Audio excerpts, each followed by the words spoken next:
All right, well, welcome. Thank you so much, new friends and old friends, online and in the room. We spontaneously decided to host this event and posted this several hours ago. So we are thrilled that you learned about it and arrived. And we can be a little flexible about what this is. It can be a traditional AMA where you just ask me questions and I say stuff, but we also have this space here if there's, you all want to say things, hold forth, offer advice. We'll cut you off after you've been talking for about 8 minutes, but we'll see. I'm joking. Don't do that. I'm joking. But we were also talking about possibly for some folks who are considering doing poll greeting for the first time, maybe even doing a little role play of, maybe you're not asking me a question as yourself. Maybe you're asking me a question as somebody else. And this also could just be interesting for all of you who are out talking about my campaign all the time. Maybe there are questions people have been asking you that you weren't sure how to answer. And whether or not I tell you how to answer them, we could at least have that conversation here sort of strategically. So that's some thoughts that I have about what we can do. Just because there are some folks here who are new, whose ears I haven't yet talked off yet about my campaign, maybe I'll give like a very brief version of my sort of how did I get here elevator pitch, why am I doing this, if you want. Sure. Okay. Folks online, if you've already heard it, cover your ears. You get to hear it again. I got to keep doing it. So, how many people are online and do I know them or not? Let me get a list here. Because I'll tell a different story. Okay, so we have Marilyn is here, of course, and Julia is here. And we have Marie Linton and Gillian, let me get a full name there, Hageman. And apologies if I have mangled anyone's name, but thank you so much for joining. Okay, great. So I know who pretty much all those people are, but some of them I don't think I've heard the pitch before. So thanks for coming. And so maybe let's just also, just for housekeeping, explain to the folks on the Zoom how they can ask questions, unmute themselves, express malfunctioning technology concerns or anything like that. Yeah, absolutely. So I'm Rob Yoder. I am campaign treasurer and all-around IT guy for the campaign. So if it malfunctions, it is on me. But this is an open forum, so please feel free to use chat. If you want to post a question for us to respond, we'll try to monitor that. If you would like to unmute and ask a question, that is absolutely fine as well. Just we would request everyone be respectful of each other and not speak over each other. But we want to answer any questions you have or hear any feedback that you have for us. All right, thank you.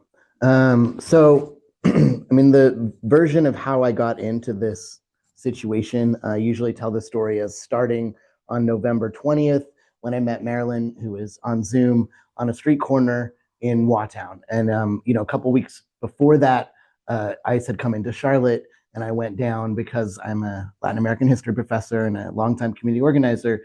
And so, when fascists were coming to kidnap my neighbors, I felt, I'd been working with Siembra in various ways over the years and I'd been trained and I was like, I'm going to go down and see what I can do to support my neighbors. And, what I saw there was really what, my generations of Jewish ancestors have described as the developing phases of fascism, right? Not to exaggerate it, actually, right? At that, what I saw down there. And so, when ICE then was going to come back up here, I came back up and started connecting with folks who do immigrant community organizing in various ways here. And most of that is in the nonprofit sector. And as we started talking and, folks were kind of trying to figure out what to do. And, Siembra, we work with Siembra and see, but Siembra can't be everywhere all at once. And that was a moment where, all of these orgs, particularly Siembra, were just being really stretched. Like nobody was set up to deal with what was happening at that time. And so I met Marilyn on a street corner. I just heard there was going to be some protest on a Thursday morning, and I went before work, and I'd been collecting stuff, whistles, vests, and, sort of as we've been doing some stuff in Charlotte. So I just brought that stuff up thinking local folks might need that too. And, it's recorded on video.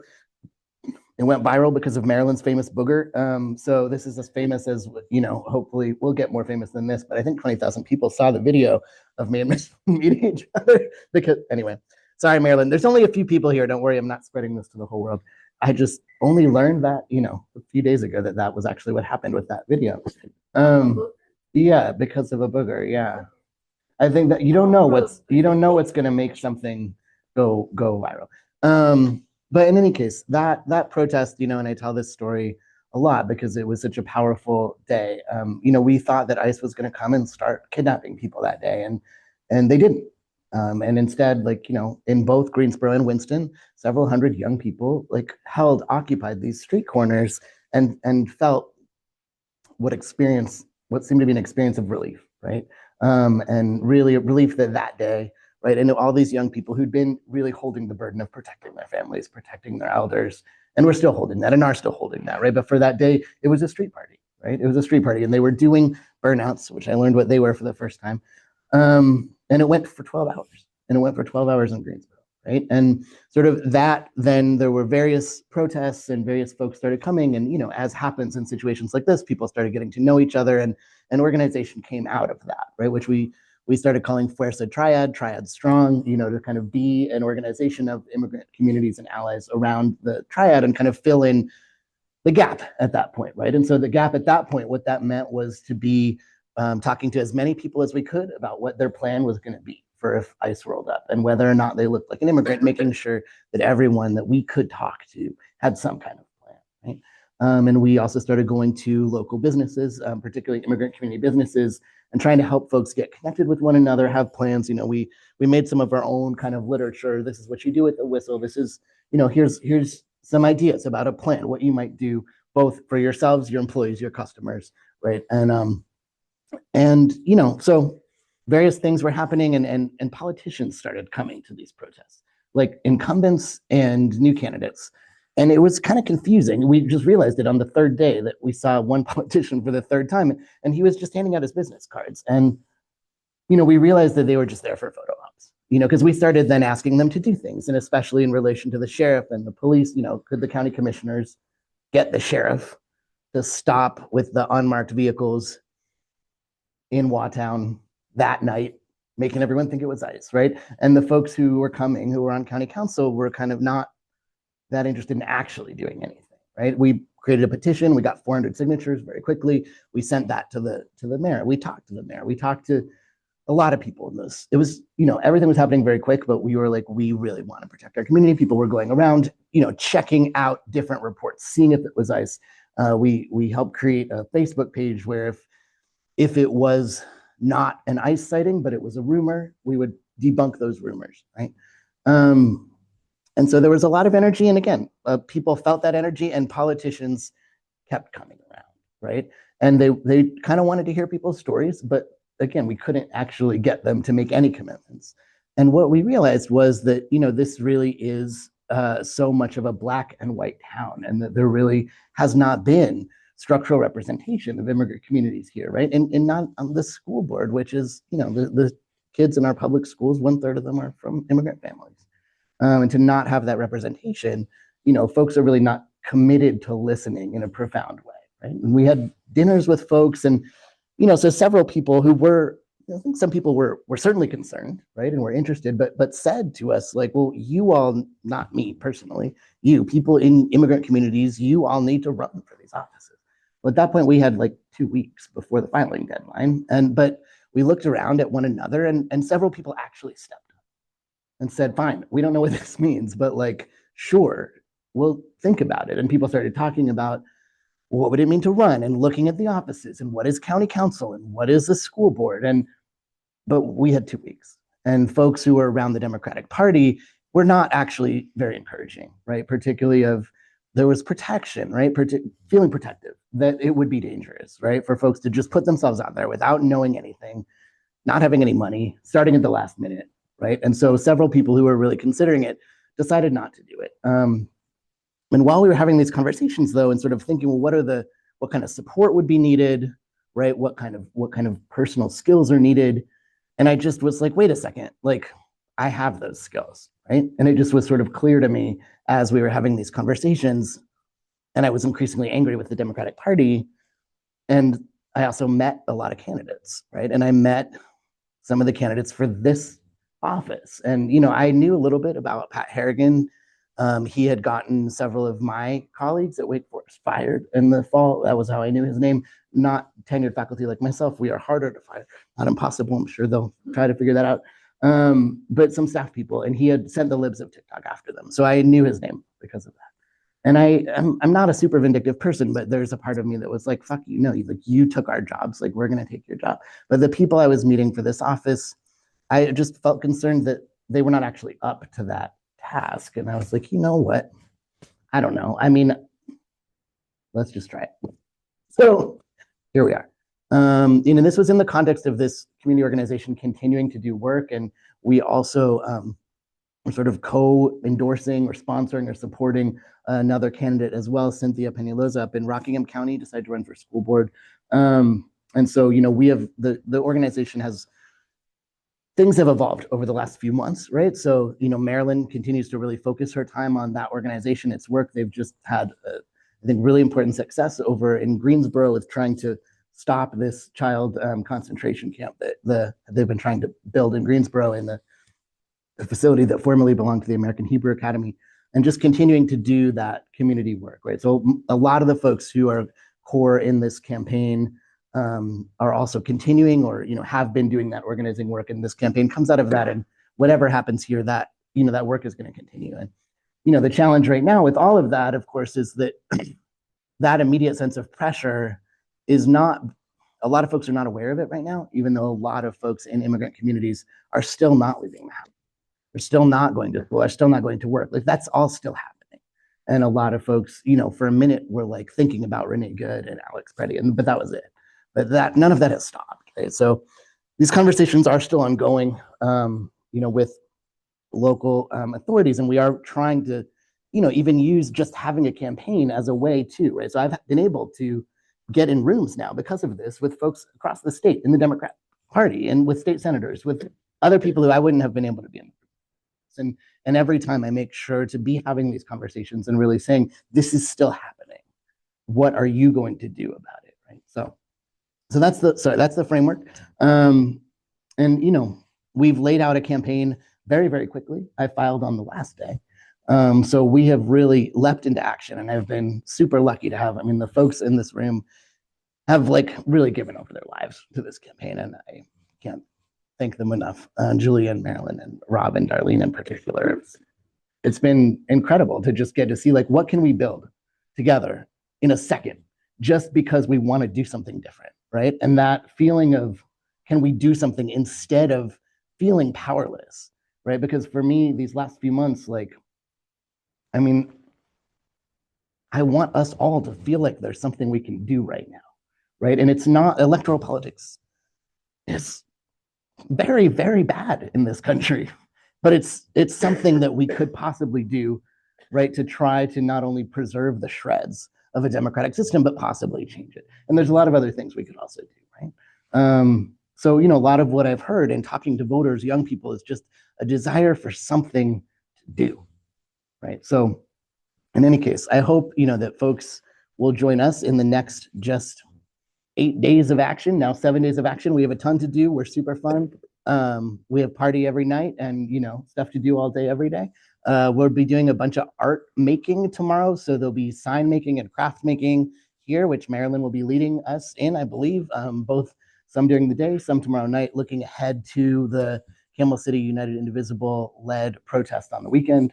And we have various other events. So I will stop talking. I'm happy to talk in more specifics about any aspects of anything, whether it's, policy, how we're going to win, how we're going to get stuff done, right? But I'm also really curious to hear from folks, particularly folks who I haven't already been in conversation with, about like, why are you here? What do you want to see? And, if you have any thoughts on like what we should be prioritizing, not right now, not to win, but as we build a governing structure which comes out of community organizing, meaning a different way of representing people here in District 10, which is what we would really like to be able to do. We have a question from the Zoom. So Gillian asks, what have you heard from the folks in the more rural parts of the 10th district about what's important to them? NC 10 is comprised of a lot of different communities, so I'm curious which parts of your platform are most appealing to them and which, if any, they have concerns about. I realize rural voters are not a monolith, so if you'd rather answer more broadly about the feedback you've gotten from community members overall, that's great too. Yeah, and that's a very good question.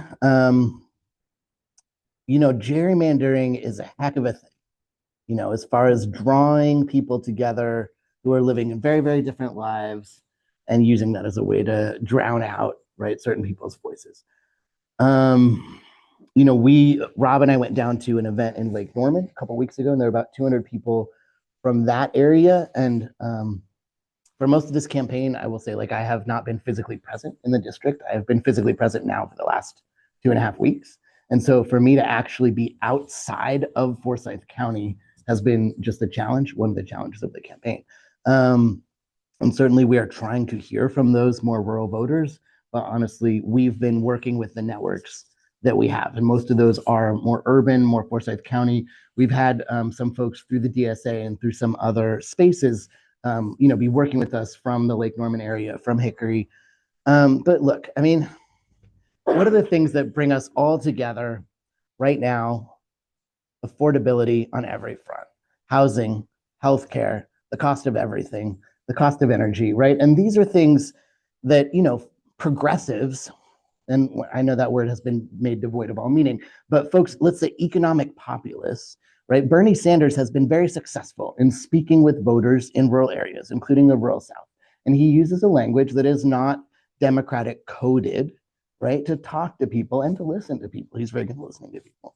And that's sort of the model that I would like to follow in speaking with folks when I talk to independents, when I talk to disaffected Republicans. At this point, because of our focus on winning this primary, the majority of the conversations that we've been having are with people who identify as Democratic voters and who are regular primary voters. That is a particular demographic across the district. Generally, they're over 55 and they're regular Democratic primary voters. So they tend to be, fairly centrist, and their questions are often about electability, right? They're about how are you going to get elected against a Republican? And in those cases, we're often saying this is not Virginia Fox's district anymore. That's fundamental. And that's what we're saying to everyone we meet at the polls. People do not know that this is no longer a deep red 20+ point district, which it was, for so long. It's not, right? So when we talk about electability, and that's a really important thing with most centrist Democrats, it's electability. So then we can talk about, look at these swings that we've just been seeing in Texas, right, across the South. And it's not centrist positions, because those centrist positions are so often empty. People are interested in having conversations with, I take a position with them and I say, look, I have a position, or, well, what's your position? That's very different than what the Democratic Party has generally been doing, right? So Jillian, one of the questions that has come up is, we're explicit and clear in our materials. We don't lead with it, but we're explicit and clear that I'm a trans man, that I'm a pro-Palestinian Jew, that I'm some kind of Marxist college professor. How is that going to play with rural voters? And I genuinely think, and I've said this many times, if I do not think people care about these culture war questions as much as the right-wing media wants people to care. I think for some people it really matters. And if it matters to you that much, we are not going to convince you, right? We're not. But also for those folks, they might have one issue where they have a trans grandchild, and they have learned through that trans grandchild, right, that actually that rhetoric is wrong, that none of that is true, right? So we're generally, our approach is going to be to talk across a broad spectrum, probably not trying to argue with MAGA folks.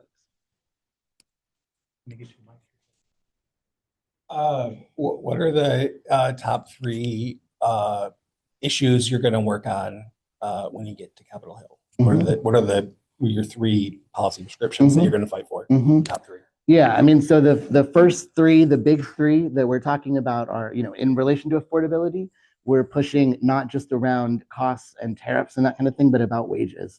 It's long past time for a new federal minimum wage, and we're going to propose $20 an hour, and that it's tied to future inflation. And really making that a priority, and that across the board. And if people have arguments about that, I've lived in Seattle, I've lived in Los Angeles. Those are places that have done that, and businesses are fine. Businesses are not fine anywhere, but That's not the thing, right? And people need that level of wages right now. They need that in North Carolina. The second thing is Medicare for all, right? And Medicare for all happening quickly, that us moving towards a single payer healthcare system as quickly as possible, because people could slow walk that forever, right? And this is a question of will. It is not a question of can this be done. Every other, wealthy country in the world does it. It is possible. Could we figure it out? Yes, we can.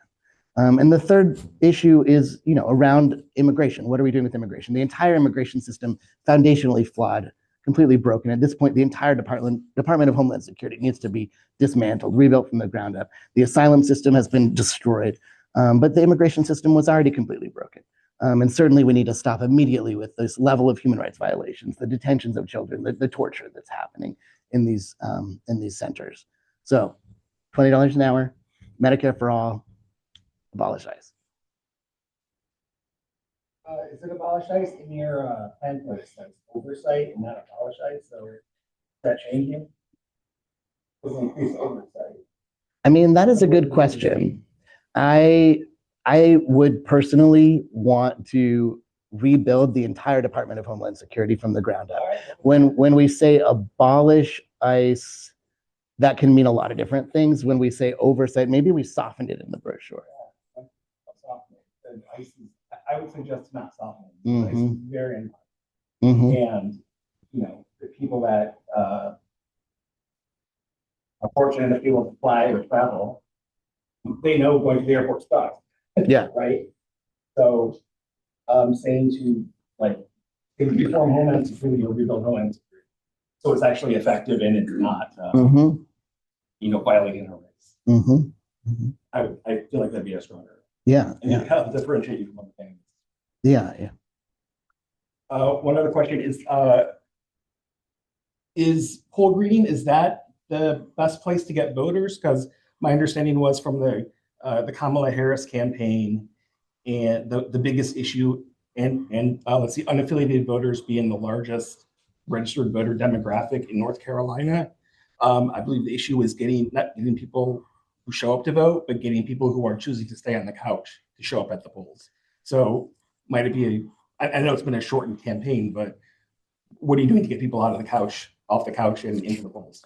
Yeah, I mean, and you're absolutely right. This is just a question of how we're distributing our labor. And because in this particular race, the Democrats who are showing up to vote do not have a candidate picked, that it is far easier to take a person who is a Democratic voter about to vote, who doesn't know who they're going to vote for in that list, and get them to vote for me, than to knock on 20 doors, find one voter, maybe they're going to vote, right? So this is just simply an allocation of our time and resources right now. Well, going to a door. I mean, obviously there's no time for that, but are there places where people congregate, or there's crowds of people? And it's probably all sorts of festivals or gatherings and whatnot going on. Yeah, I mean, and we've certainly been keeping an eye out for large crowds of people. We'll have a booth up at the Camel City United Indivisible protest this Saturday. And we've also been using social media as a way to get out to folks, who are not necessarily voting. So from the beginning of our activism in November, we were doing a lot of Spanish language stuff. And another person working on the campaign, Sam, and I actually did a couple of videos today that's civic education. We were doing it bilingually with targeting immigrant families, where there might be some members of the families who can vote and some members who can't, right? And so in pushing those out in their sort of general education about what is Congress, what is the House of Representatives, what is a primary election, so these are all, we are trying to be everywhere all at once, but we have chosen with our people power every day to go after people at the polls for that particular reason. What and I'm just asking because I don't know. Do people, when they show up at the polls, do they not know who they're voting for? Are they able to be convinced? Is that how many people are undecided when they show up? Yeah, no. It's really, I've been doing poll work every 2 years since I moved here in 2013, and it is astonishing to me how few people know who they are voting for in this particular race. And it is because Virginia Fox held this district for so long that nobody thinks the Democratic primary on this race matters. And there are 6 of us. It's not her district anymore.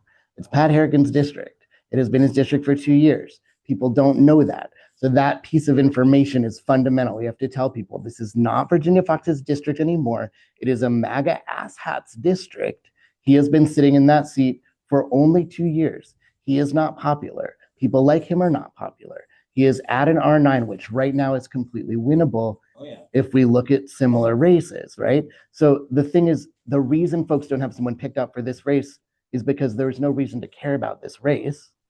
And then they're overwhelmed because there's 6 of us. You're saying they're showing up to vote for school boards. Right. They're showing up to vote, or they're just showing up to vote because they vote and they have some people picked out. They didn't go through the whole thing. They didn't do their research. There's no centralized place. We don't have labor unions doing endorsements, right? So I really don't know what people are. I think they're either not voting on this race or they're just randomly picking someone, or you just handed them my name and they're picking me, or whoever was there that isn't me. They gave them that and they're like, sure, that. It's astonishing how few people have someone picked in this race. It is very different from other poll work that I've done. I know there's just a few days, so you want to get people when they're actually showing up, and it's harder. But it's also, but it's because of that weird thing that is happening, which is that very few people have someone written down for this race. Okay. A couple people do, but it's like 10%. That's common. A little different in primary. Okay. People showing Okay. up, having somebody out, and then we've also allocated towards postcards, Mm-hmm. which we have a very specific demographic that Mm-hmm. you can speak to. Yeah, we mailed out 1,500 postcards to a targeted group across the district of primary voters who are very high propensity. And we did these beautiful handmade, handwritten postcards, beautiful artwork done by Julia with my brother. And 2/3 of those people have voted. And people who I've talked to about the postcards were very convinced. It meant a lot to get those postcards. And Anna organized some really great postcard parties. But yeah, Brian just found that data. 2/3 of those people have voted. And I can personally confirm from polling, like probably 8 out of 10 people come in with their minds open for this race. And it takes no more than 30 seconds or less to convince them that we have a popular platform that resonates with where they are in the country today. Sweet. Where can I go? How they just vote? You know, So, I mean, Darlene is in charge of all of that stuff. And yeah, All right. we'll make sure that you get connected with her. We have an amazing database system, and you can take a bag on the way. Remote work. You can go to a coffee shop at near any point. I thought you said bowling place for a second, Hey, but that works too. I mean, Like to be a new poll reader. Wow. So, or to sign up and stuff like that. So we can definitely talk about that. And we will spend more time after the primary getting people to engage with voting and not sitting on the. and that'll be a huge push. I mean, Because that'll be a huge push. Yeah. I mean, after what we've just done, looking ahead to the dream of many months, which I'm sure will go away very quickly, but it feels like a dream to be able to have lead time, and ideally money from national orgs where we can really, pay people money and set things up. And like our priority will be talking to people. That will be our priority, and it will be getting people to vote who have not previously been voting. But not only that, to really be working with folks to give them something to vote for, not just what the Democratic Party often does, which is very cynical, which is just trying to get people to vote, but really, how do we do this in a different way, right? We'll also be, really starting to work with folks on the squad, folks who are doing the work that we would have to do in Congress of coalition building. Maryland's already started tracking all these folks across the country who are doing different kinds of House of Representatives races, who are doing interesting things online, but who are really pitching something different, right? Because we're going to need to make the Democratic Party do something. We do have a couple of questions in the chat here. One is some voters worry that center left really means too progressive for North Carolina. How do you respond to that? People have a lot of ideas that I don't see as necessarily being founded in actual data, right? So it's like, who are you talking to? Are you talking to the people you talk to, your friends, right? And most of us don't have particularly broad friend groups, right? Or particularly wide ranges of folks. I mean, look, I'm a Latin American historian. I've spent a lot of time in other countries. Other countries do not have two-party systems. They have multi-party systems, right? And in those multi-party systems, if we track our two political parties against those other multi-party systems in Europe, across Latin America, many other places, our Republican Party is hard right. Our Democratic Party is center right. Bernie Sanders is center left, and we have no left, right? And so, I mean, this question, I think, accurately positions our center left as center left. And yeah, the question is that too progressive for North Carolina? I mean, if we look at the success that Bernie has had in places like District 10, it is absolutely not. I think one of the important things is to not mark the conversation as tribally Democratic Party affiliated, because I think people are affiliated with Republicanism as part of their communal collective identity. And I think a lot of people don't like MAGA. They don't like what's happening. But to be a Democrat, that's not going to work. So what we have to do is give them a ramp where we're like, we're not your traditional Democrats, right? How do we do that? What words are we choosing? How are we talking to people? But if you look at how we've been marketing and branding ourselves, we're not covering ourselves in Democratic Party colors, right? We signed up with the Democratic Party because we want to win. And in a two-party system, you have to pick one. But there is a progressive wing of the Democratic Party with which we will be aligning. And that means, we will be giving people a ramp out of Republicanism without making them choose to be a Democrat. But I think economic populism, that's the strategy. It's economic populism. It's not be a Democrat.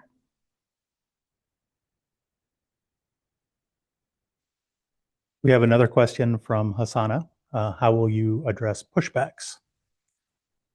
Well, maybe we could do some role plays on pushbacks, because there's so many kinds of possible pushbacks. I don't know, anyone want to do a little pushback role play? Could be you, Hassana, or anyone else. I think so. There's just different kinds. We have different strategies. So let's pretend we're poll grading. And well, I mean, Hassana and I had experience where you were there too, right? Were you there when the neo-Nazi rolled up? Yeah. So, right.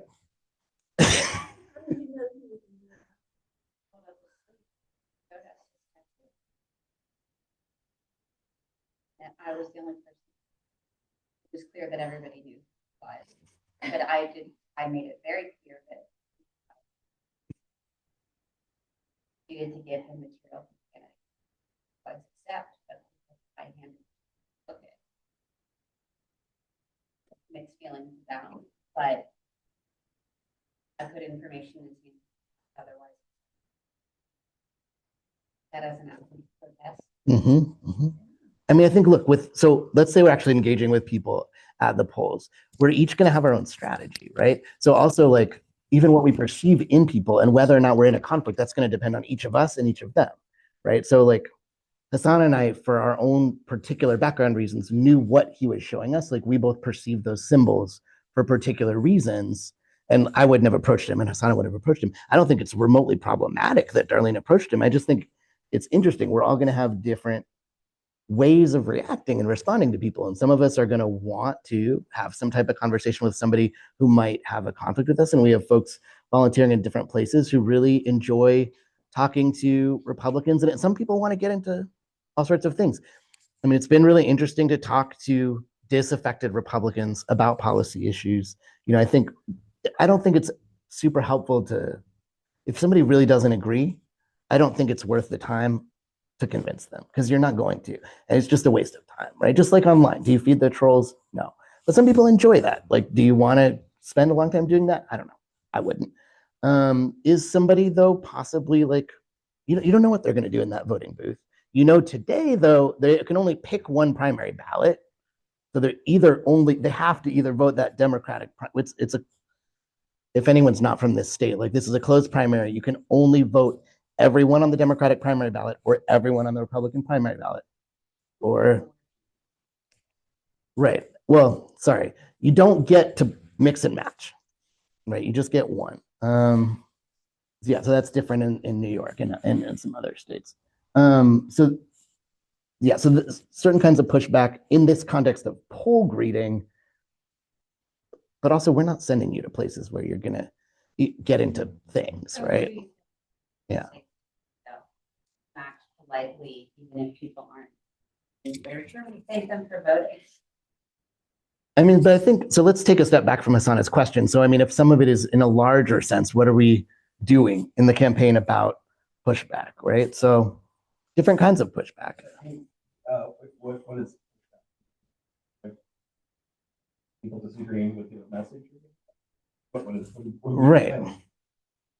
Yeah, I don't know. Does anyone want to give an example of something? And then more. Yeah, I've messaged her, haven't got a response back. No, it's fine. I just want to make sure because like I'm like making something up in my head, but I don't know why. Well, so I haven't really heard that. I mean, so let's talk about some of the things that have happened so far, right? Okay. So it hasn't been a lot.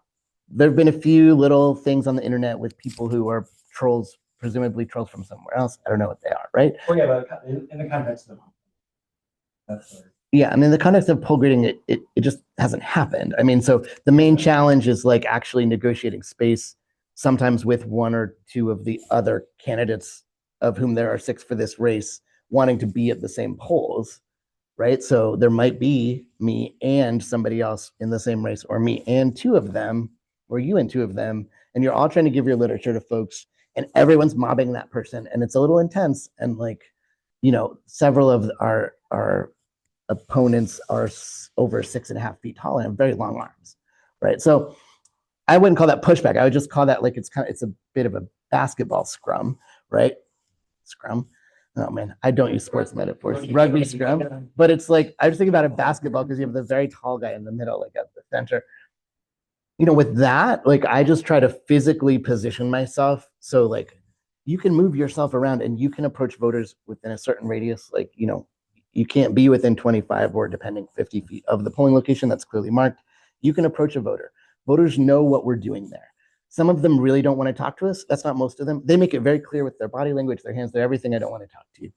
You know, you can shout my name at them. That is a strategy that I don't think is a terrible idea. Like Mir Yarfitz, U.S. House.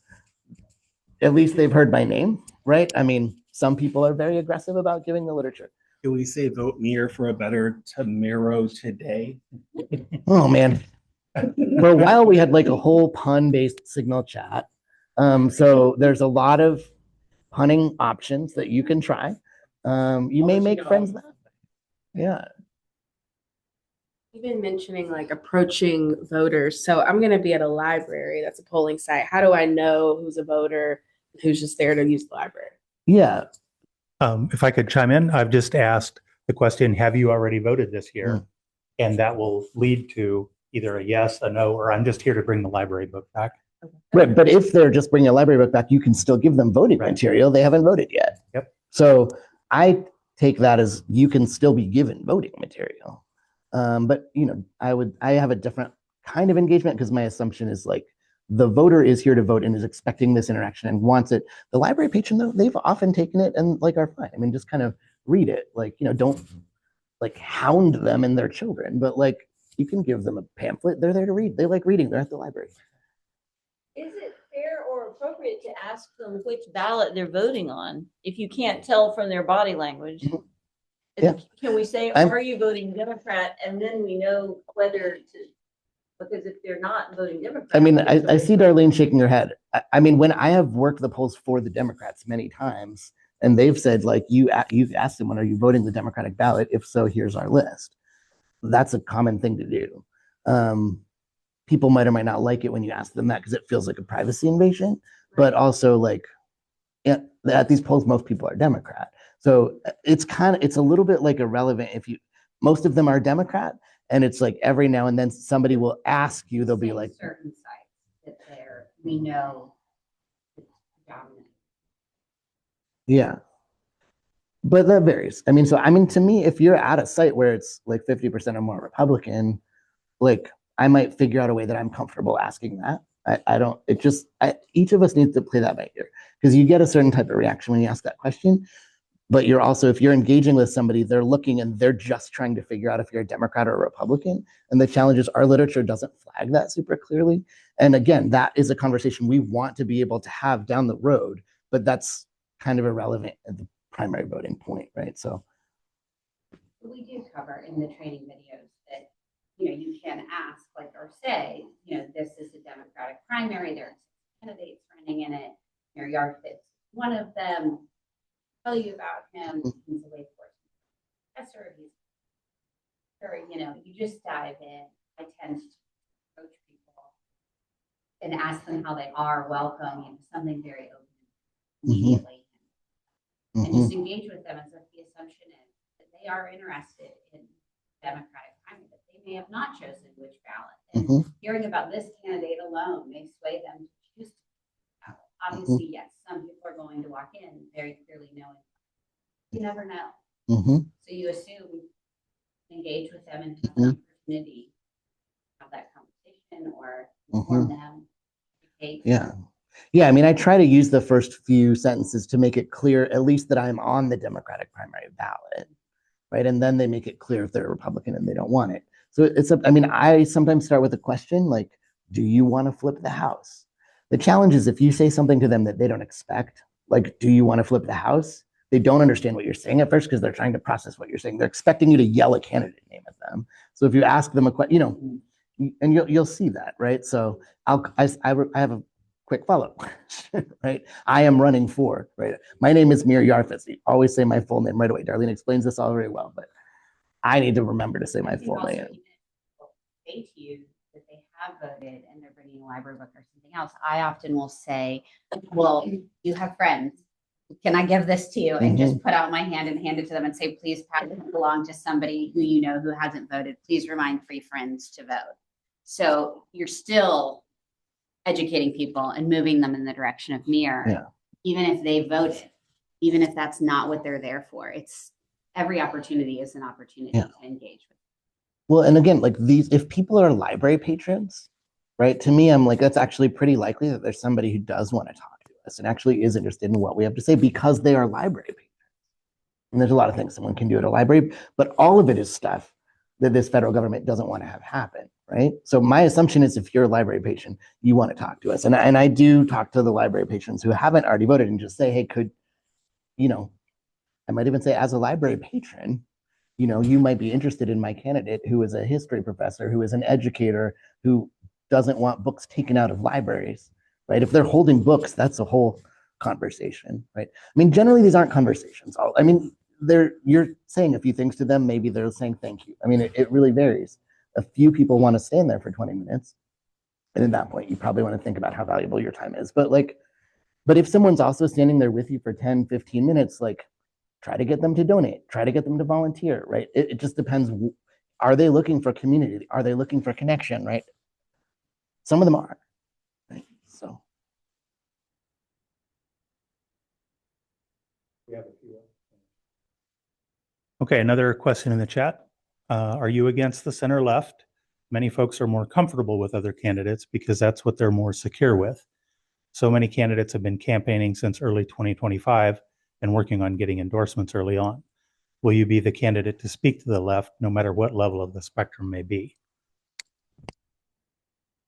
Yeah, I mean, let me see if I can take a couple parts of that. I mean, I'm not against the center left. The center left is the closest position that exists in our institutions to my own position, which is further left than that, but the center left is as close as our institutions are. So I'm not against it. I am very critical of the Democratic Party. The only people who I am truly against are the MAGA fascists who are running this country, right? And as far as I'm concerned, anyone else, even if you have latched on to that hateful position, I have to think that every human being is potentially redeemable, that there is some level on which any human is potentially redeemable, right? So there was some stuff I agreed with Marjorie Taylor Greene on recently, right? And that's why she's not in office anymore, right? So no, I mean, at a certain level, if you want to get stuff done, like to me, there's a difference between compromising your values and working with a range of people to get something done. So my priority is I have values, unlike the Democratic Party, right? Whose values are to stay in office, right? But that could line up with a lot of different people at a lot of different times. So I think part of that question was also about alignment with the true left.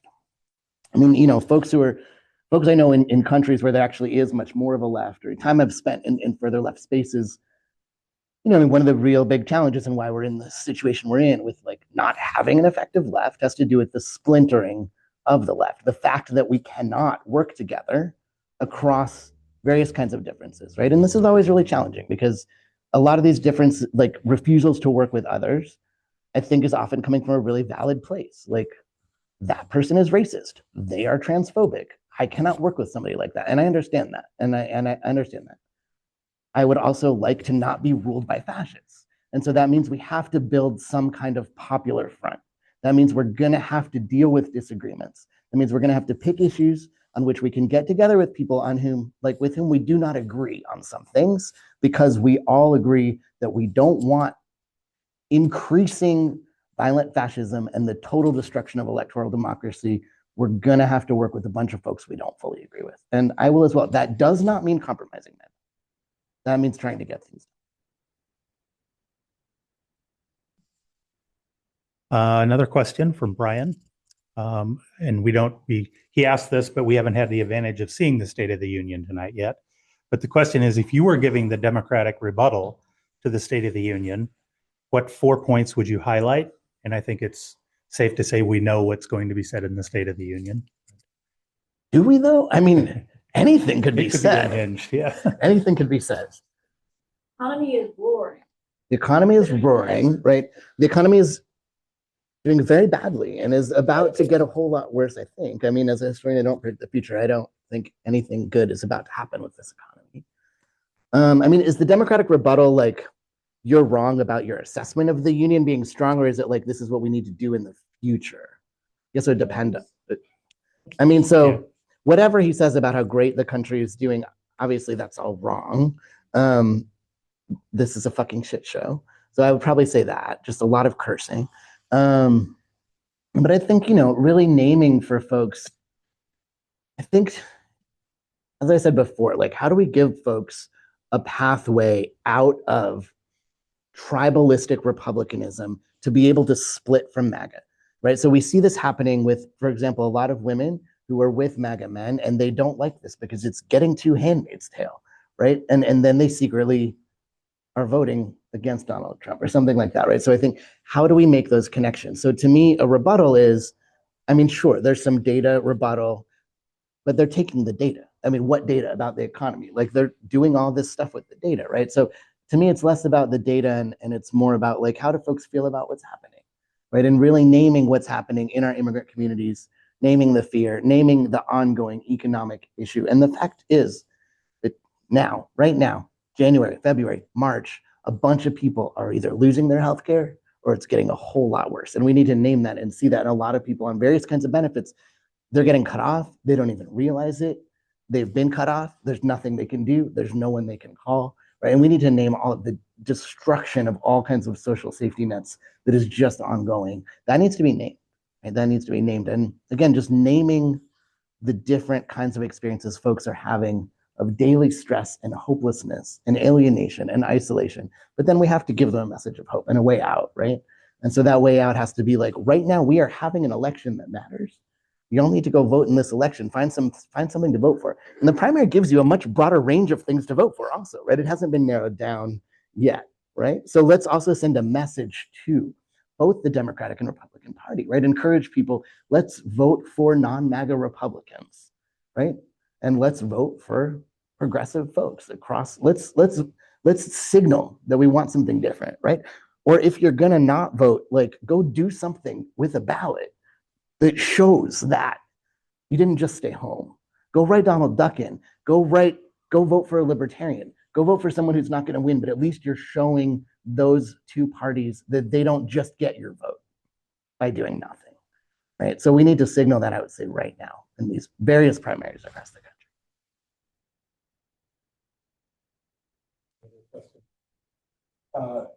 Yeah, I just have practical questions about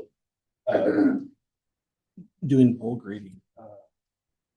One is, do you have a voter guide? Because maybe you explain to somebody that your platform, hey, it sounds pretty good. Like, who else should they vote for? Mm-hmm. And I'm also asking for myself.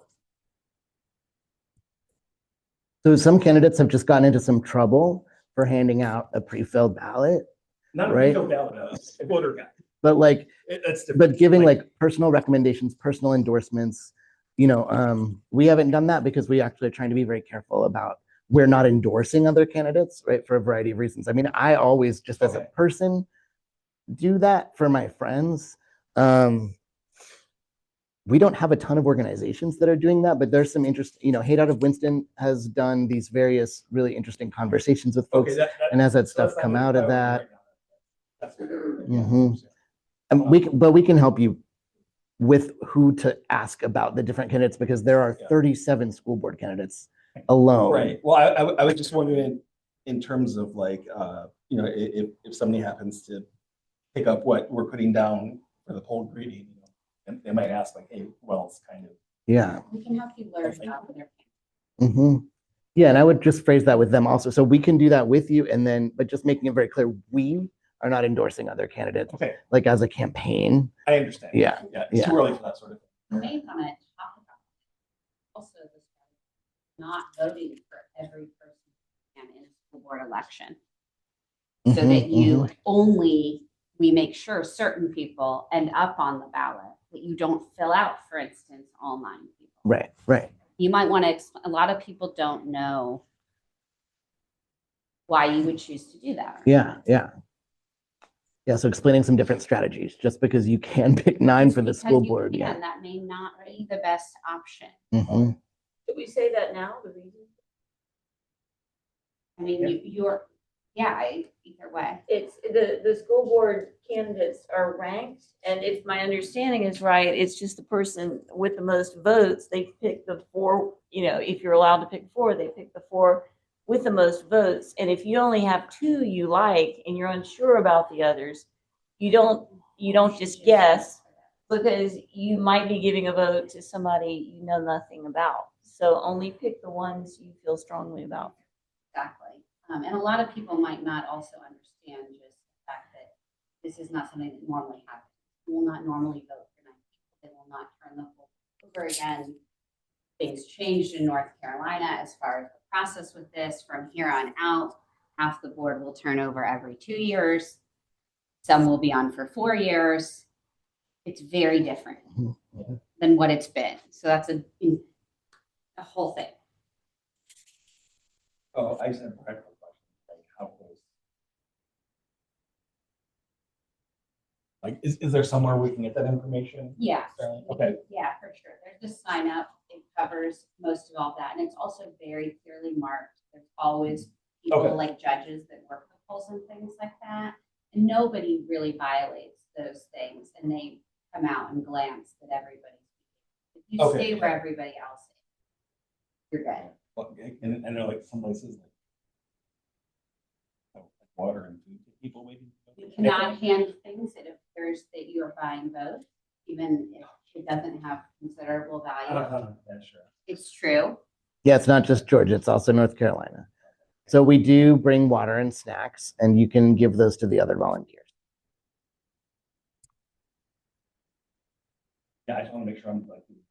So also, but also like, you can always contact myself. Yeah, And we're if available. other people Yeah. on the campaign that I not respond, Yeah. we're accessible for any concern, question, comment you have while you're out there. Yeah. Okay. Yeah, where you're not just I figured out most there. basic Yeah. questions. Yeah. A quick I'm glad you're asking. Thank Yeah. you. a quick comment in the chat, just an endorsement of Hate Out of Winston's work that they've done around candidates. So that's definitely a good resource to use. Okay.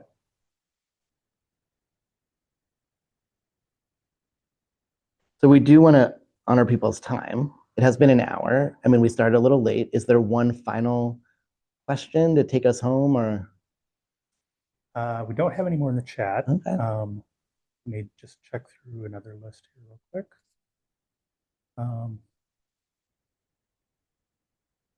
So this might be a good ender for us. Do you have one concrete policy in mind that you would push in your first year to lower costs for working families? Ooh, that is a good question.